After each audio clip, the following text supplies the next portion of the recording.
श्री राम जय राम जय जय राम, श्री राम जय राम जय जय राम, श्री राम जय राम जय जय राम, श्री राम जय राम जय जय राम,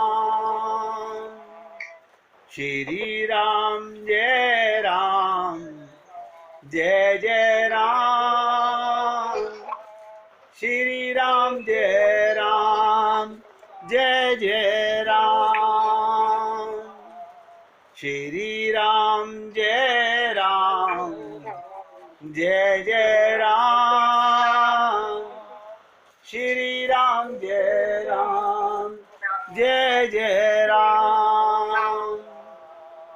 अब आप बहुत एकाग्रचित होकर सुनिएगा।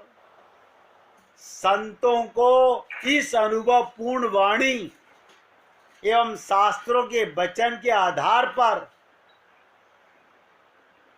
हम अपनी स्थिति पर विचार करें कि संत महात्मा हमें क्या समझा रहे हैं, वेद शास्त्र हमें क्या समझा रहे हैं।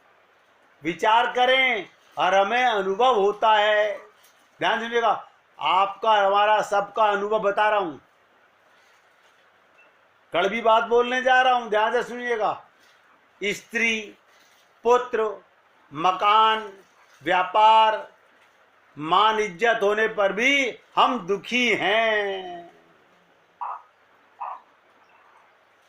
ये सब है हमारे पास, लेकिन दुखी हैं।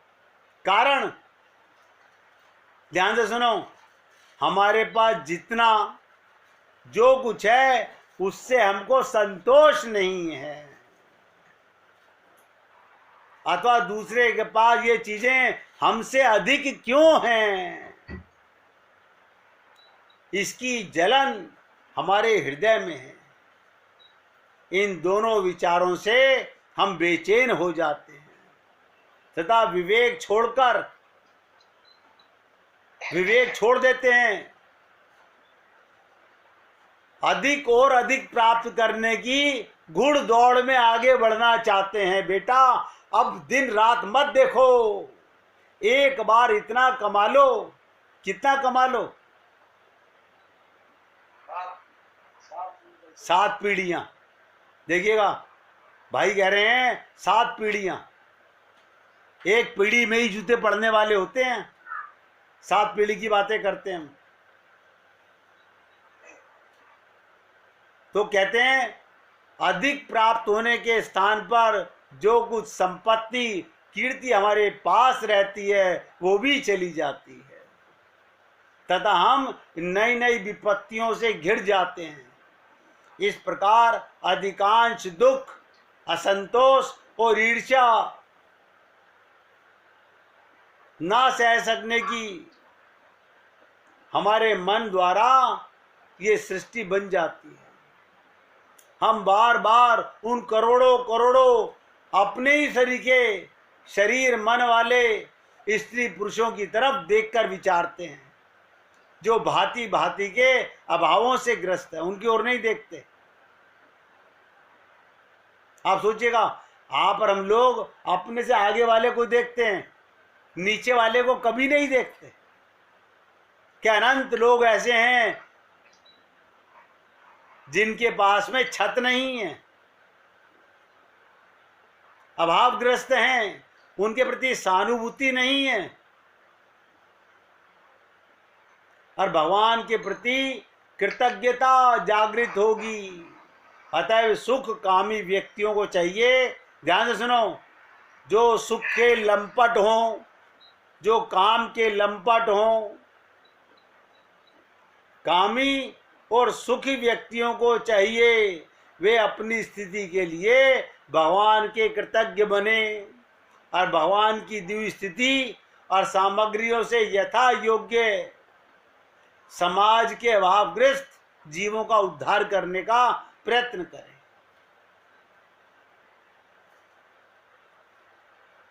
मैं आपके साथ कई दिन से 3 दिन तक मैंने चर्चा की भरत जी के लिए कि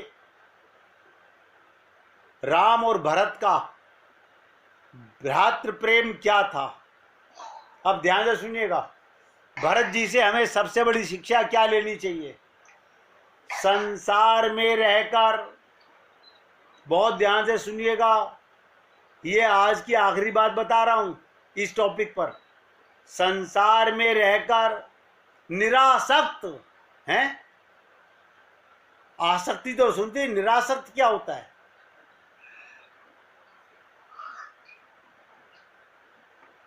ये जो हमारी आसक्ति है ना, मेरा मेरा मेरा, यही दुख का कारण है। संसार में रहकर भी निरासक्त, और दूसरा नोट कीजिए शब्द निर्लेप। हम लिप्त हैं, हाय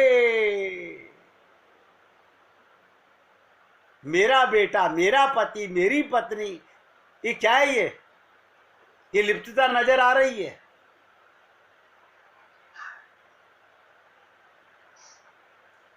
इसलिए देखो, एक ही लाइन में बता रहा हूं, संसार में रहकर निरासक्त रहना है, निर्लेप रहने का आदर्श भरत के चरित्र से प्राप्त होता है। अगर भरत जैसा चरित्र बनाना है तो निर्लेप भी रहना है और निरासक्त भी रहना है। तुलसीदास ने लिखा था, अवध राजु सुर राजु सिहाई, दशरथ धनु सुनी धन दुलजाई, तही पुर बसत भरत बिनु रागा, चंचरीक जिमि चंपक बागा। कहते हैं इंद्र के राज्य, सुरेंद्र, सुरेंद्र माने इंद्र, ध्यान से सुनिएगा, इंद्र, सुरेंद्र के राज्य, इंद्र के राज्य को और कुबेर के धन को भी लज्जित करने वाले राज्य वैभव के मध्य भी भरत जी ऐसे रहते हैं जैसे चंपा के बगीचे में रहकर भी भौरा चंपा के पुष्पों से दूर ही रहता है। आपने भौरे को कभी चंपा के फूल के ऊपर मंडराते नहीं देखा होगा। अयोध्या के अतिशय रम्य राज्य भोगों से विरक्त रहकर वो सर्वदा भगवान श्री राम राघवेंद्र के चरणार बिंदों, यानी चारू चरणार बिंद, आप कहेंगे राम के तो 2 ही चरण थे, राम के साथ सीता के चरणों में उनके चारू चरणार बिंदों का चिंतन में तल्लीन रहते हैं और मधुर मन भावन राम नामामृत का अमृत पान करते हैं। इसलिए भुवन पावन श्री भरत चरित्र के अंत में इसकी फल श्रुति भी प्राप्त होती है। ध्यान सुनिएगा, क्या बताई गई। भरत चरित्र करने मुतुलसी, जो सादर सुनई। भरत के चरित्र को तुलसीदास जी कह रहे हैं, भरत चरित्र करने मुतुलसी, जो सादर सुनई। सिय राम पद पे मुँह अवसी, होए भव रस बिरति। वो भगवान के राम सीता के चरणों का प्रेम पा जाता है। लेकिन हम, आप कितना भी कहें, हम आपका कहना नहीं मानने वाले। क्यों? अभी हमारे को परिवार में बहुत कुछ पाना बाकी है। एक पल का अपनी मृत्यु का पता नहीं है कि अगला पल मेरा आएगा कि नहीं आएगा, लेकिन पाना बहुत बाकी है अभी मेरे मन में।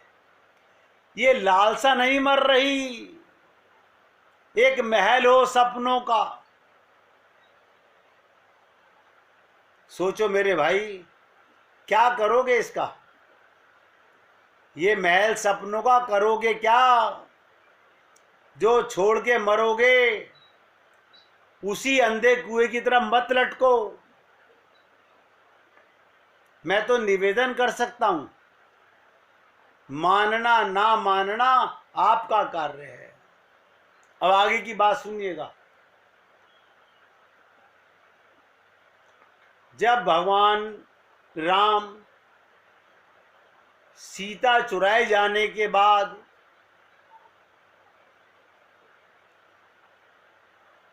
कैसी भूमिका कर रहे हैं, सीता के विरह में व्याकुल होकर एक वृक्ष के नीचे बैठे हैं। उसी समय वहां पर नारद जी आ गए। कौन आ गए? नारद जी आ गए और भगवान को विरही के रूप में देखकर उन्होंने पूछ लिया।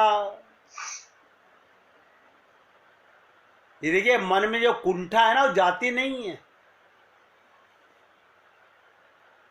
मन में ये अहंकार मरता नहीं है, मौका आने पर जाग जाता है। क्या मैंने आपको पहले भी कहा था, नारद जी पहली बार मिल रहे हैं भगवान राम से, अनंत बार मिल चुके हैं। लेकिन क्या कह रहे हैं? तब विवाह मैं चाहूं कि ना, प्रभु के ही कारण करे ना दीना। जब मैं शादी करना चाहता था, मुझे क्यों नहीं करने दी? आपने किस कारण से मुझे विवाह नहीं करने दिया? इस पर भगवान राम नारद से काम के दोष का वर्णन करते हुए कहते हैं। देखिएगा, वहीं अभी तो हाय सीते कर रहे थे, तुरंत राम क्या कहते हैं? सुनु मुनि कह पुराण श्रुति संता। सारे वेद शास्त्र और संत महात्मा कहते हैं कि मोह विपिन कौ नारी बसंता। जप तप नेम जलाश्रय झारी, अर होए ग्रीष्म सोसी सब नारी। इसका सार बताऊंगा आपको, ध्यान से सुनिएगा। काम क्रोध मद मत्सर भेका, इनई हर्ष प्रद वर्षा एका। और दुर्वासना कुमुद समुदायी, तिनके शरद सदा सुखदाई। और धर्म सकल सर सीरु वृंदा, होए हिमत नहीं बेहद सुख मंदा। पुनि ममता जवास बहुताई, पलुई नारी शिशिर ऋतु पाई। पाप उलुक निकर सुखकारी, नारी निविड़ रजनी अंधियारी।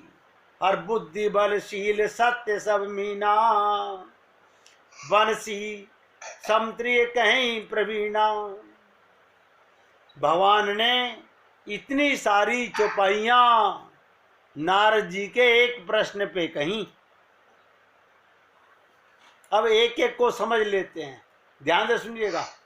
भगवान बोले, सुनो मुनि, नारद मुनि सुनो, कह पुराण श्रुति संता। और आप लोगों से एक निवेदन कर रहा हूं, चर्चा बहुत गूढ़ होने वाली है। अगर एकाग्रचित नहीं हुए तो कुछ पल्ले नहीं पड़ेगा। क्या कह रहे हैं? मोह विपिन कहूं नारी बसंता। हे मुनि सुनो, पुराण वेद और संत महात्मा क्या कहते हैं? मोह रूपी वन को विकसित करने के लिए स्त्री बसंत ऋतु के समान है।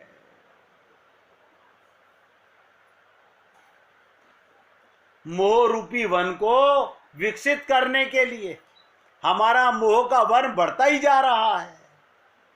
और भगवान ने कहा स्त्री बसंत ऋतु के समान है।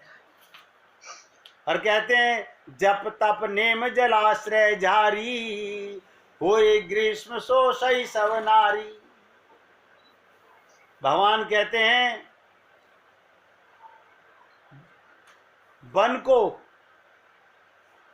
विकसित करने के लिए स्त्री बसंत ऋतु के समान है। और जप तप नियम रूपी समस्त जल साधनों को स्त्री ग्रीष्म ऋतु होकर सर्वदा सोख लेती है। क्या मतलब? आपका मोह, ध्यान से सुनो, आपका जप, आपका तप, आपका जो भी नियम है सब समाप्त हो जाता है। मोह के सामने कोई जप काम नहीं आता, कोई तप काम नहीं आता। हर काम क्रोध मद मत्सर भेका, इन्हीं हर्ष प्रद वर्षा एका। काम क्रोध मद और मत्सर, ये क्या है? क्या कहते हैं भगवान कि काम क्रोध मद और मत्सर ये मेंढक हैं। इनको वर्षा ऋतु होकर हर्ष प्रदान करने वाली एकमात्र स्त्री है। काम को बढ़ावा देने वाली, मद को बढ़ावा देने वाली, मत्सर को बढ़ावा देने वाली। जैसे बरसात में मेंढक टर टर करते हैं, ऐसे ही मोह रूपी व्यक्ति के हृदय के अंदर 24 घंटे ये काम अपना घर बनाए रहता है। और कहते हैं दुर्वासना कुमुद समुदायी, तिनके शरद सदा सुखदाई। बुरी वासनाएं कुमुदों के समान हैं, उनको सदैव सुख देने वाली ये शरद ऋतु है। और धर्म की दुनिया क्या कहते हैं? धर्म सकल सर सीरुई वृंदा, हो हिमत नहीं वैद सुख मंदा। समस्त धर्म कमलों के झुंड हैं। ये विषय जन्य नीच सुख देने वाली स्त्री हिम ऋतु होकर उन्हें जला डालती है। एक मोह आपके सारे पुण्य को समाप्त कर देता है।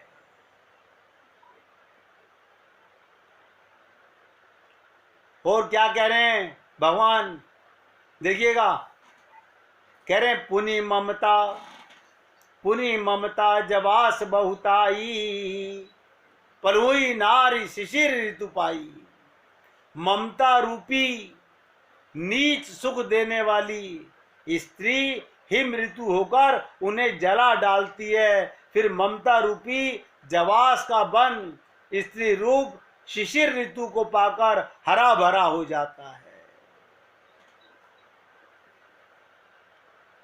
हर पाप उलुक निकर सुखकारी, नारी निविड़ रजनी अंधियारी।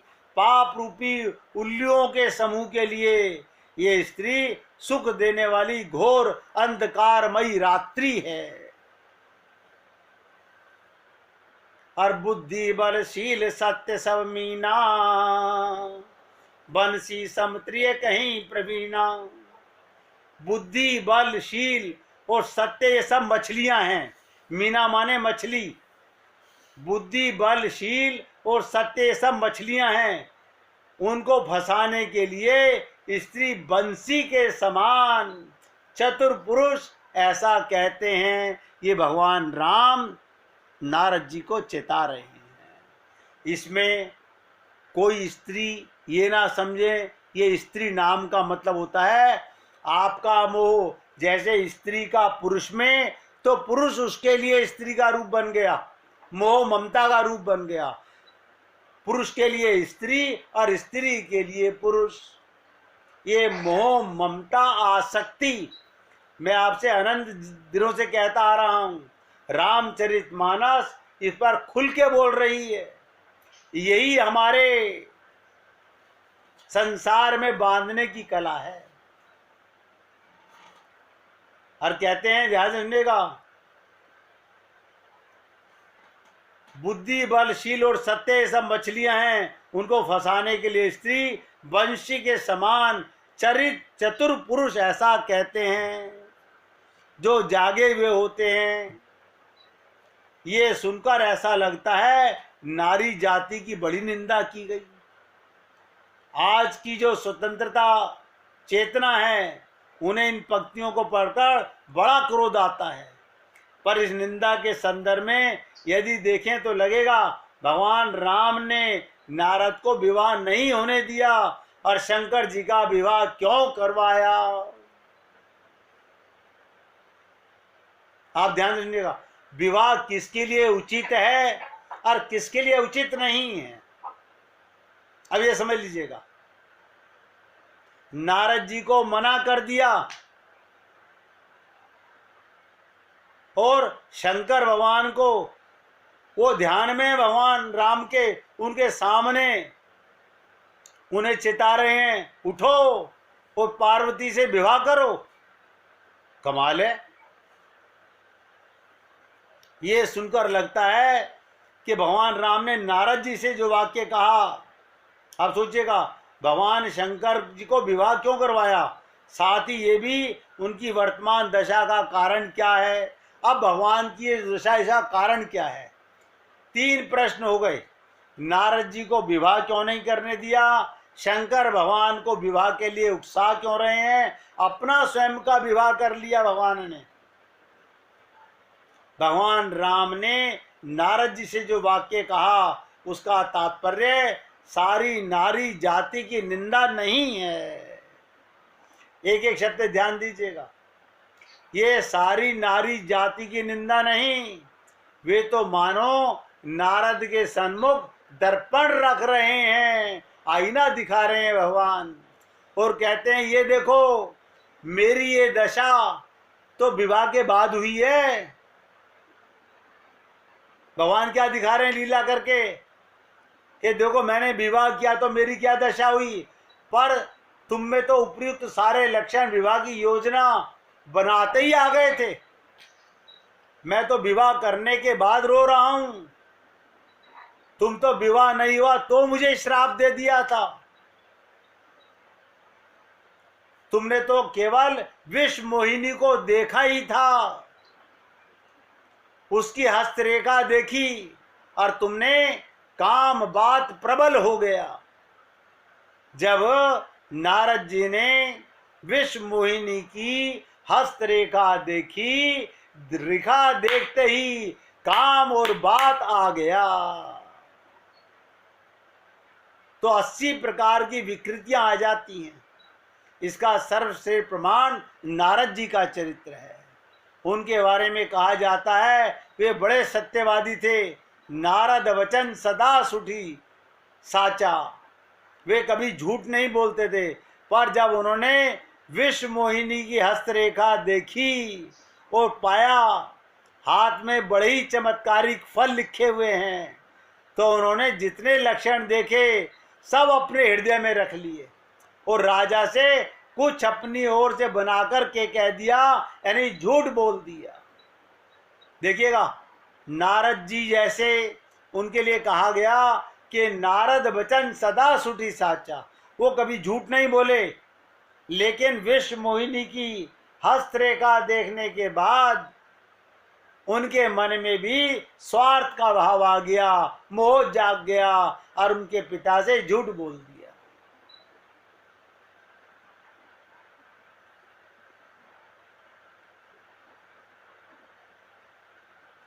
उनके मन में क्या आ गया था नारद जी के, लगे आज वो भी सुन लीजिएगा। लक्ष्मण सब विचार उर राखे, कछुक बनाए भूप सन भाषे।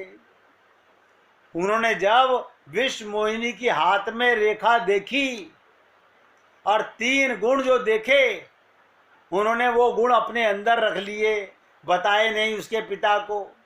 उन्हें लगा अगर ये लक्षण राजा को बता देता हूं तो पता नहीं वो इसका विवाह इसका किससे कर दें, इसका विवाह तो मुझसे ही होना चाहिए। इसलिए राजा से केवल ये कहकर सुता सुलक्षण नारद चल पड़े। तुम्हारी पुत्री सुलक्षणा है, अच्छे लक्षण नजर आ रहे हैं, लेकिन उसकी विशेषता नहीं बताई।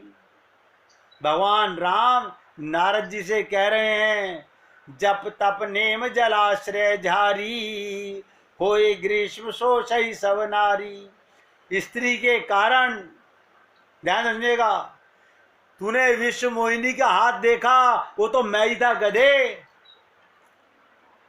भगवान ही विश्व मोहिनी बने हुए थे और मैंने ये लीला तेरे सामने रखी कि देख जप तप और नियम सब तेरा छूट गया, सब 0/100 हो गया।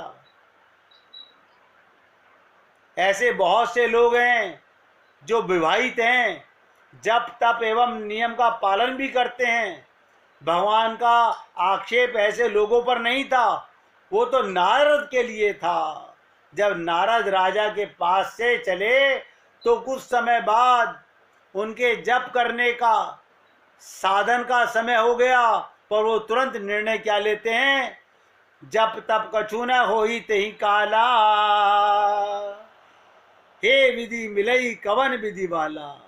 अब नारद जी जो सारा दिन श्रीमन नारायण नारायण का उच्चारण करते थे, अब उनके मन में काम प्रबल हो गया और वो सोचने लगे ये लड़की मुझे कैसे मिलेगी, मेरा विवाह इससे कैसे होगा। कहाँ गया जप, कहाँ गया तप, कहाँ गई साधना।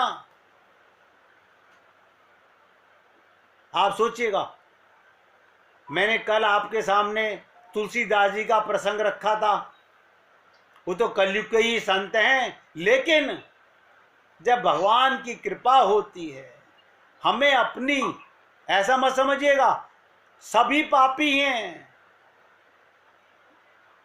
हम सब लोगों के अंदर काम क्रोध लोभ भरा हुआ है, लेकिन हमें जो चीज बढ़ गई है उसे कंट्रोल करनी है, समाप्त नहीं करना है।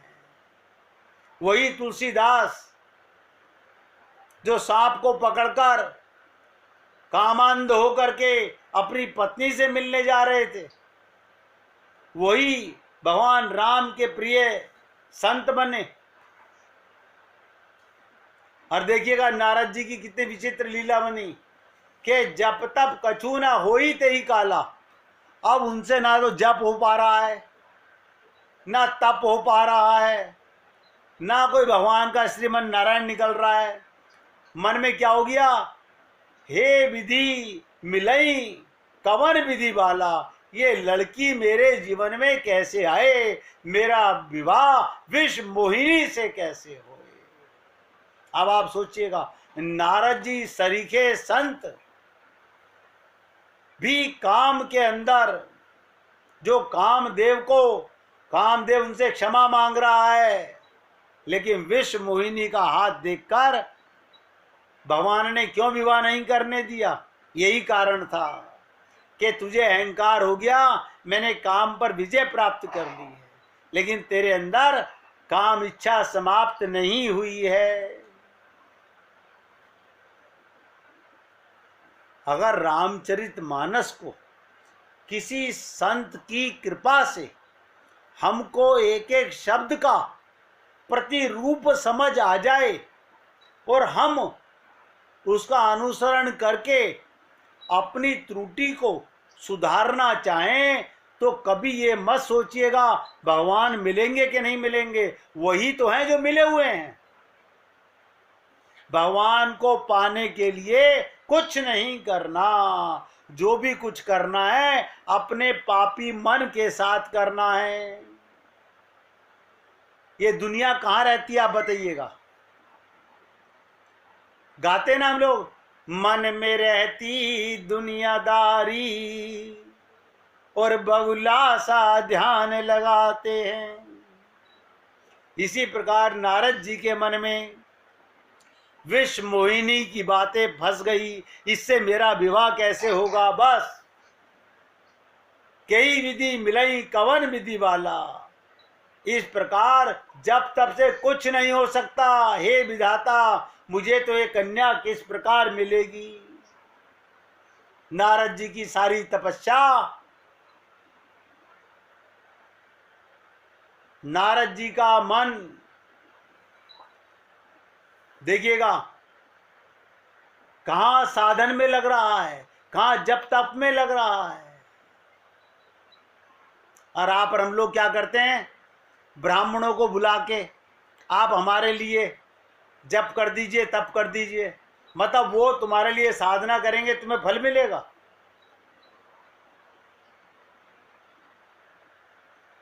आप इतना तो आप भी जानते हैं, मेरा पेट कब भरेगा, जब मैं भोजन करूंगा।